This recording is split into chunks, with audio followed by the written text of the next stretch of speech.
Hello mga guys, i-share ko sa inyo ang aking Bendo machine.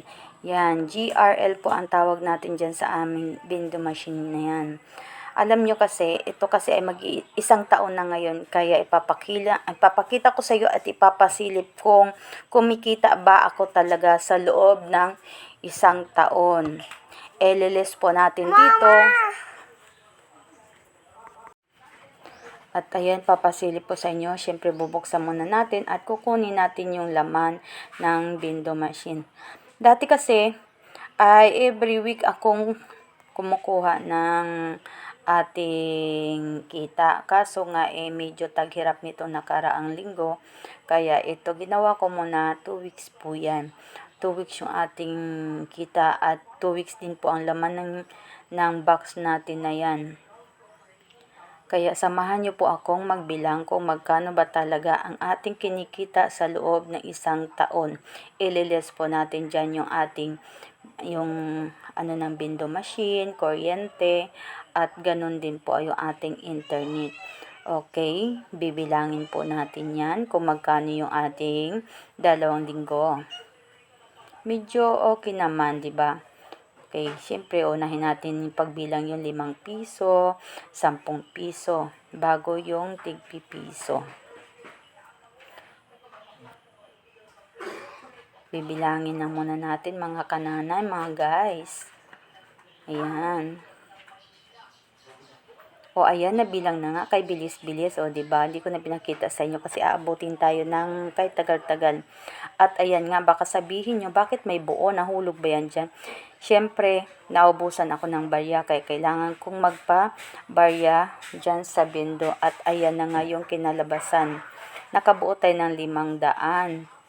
Binaryahan natin yung 500 na yan. Kinuha natin dyan sa loob ng Bendo machine. At may isang hilira tayo ng 5 piso.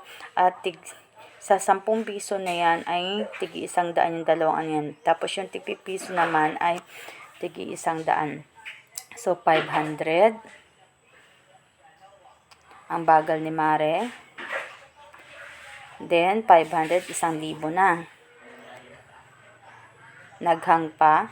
Then, sa tigi 100 at saka yung 200 na tigsa 10. So, nakabuo tayo ng 1,450 sa loob ng 2 linggo. Naka 1,450 po tayo. Ayan po mga guys. Hindi pa po dyan kasali yung aming internet sa TV dahil Smart TV po kami. At yung mga internet ng mga anak ko dahil meron pong 4 na cellphone dito at siyempre nagpe-printing kami. Kaya ayan, ipapakita natin mamaya. Yun na ang pinakatubo namin, yung gamit ng aming internet at TV. Yun ang tubo na rin namin. So, papasilip natin sa inyo guys. Tsaka alam mo kasi, naisipan ko talagang ito dahil siyempre nga, parang tingin ko kasi, need na kasi ng mga bata talaga ang internet. At ayan, nga yung ang laman ng ating Bendo machine sa loob ng isang taon. 55,683 sa loob ng isang taon.